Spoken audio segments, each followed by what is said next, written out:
識食之人一定要試下沙田18嘅玫瑰露叉燒豬油撈飯，將叉燒飯由好味變成完美。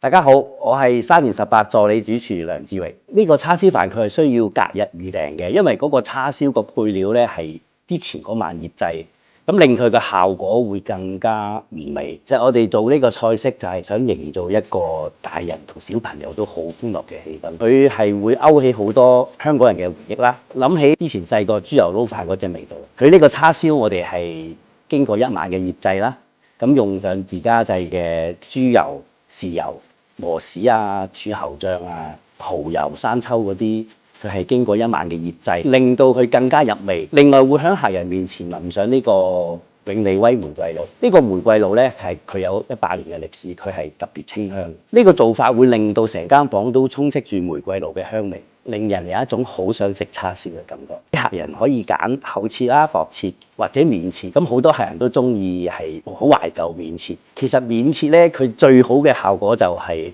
啖啖肉多汁，口感豐富。其實推介就係1斤豬油、1斤豉油，叉燒撈埋飯一齊食，口感一流，完美。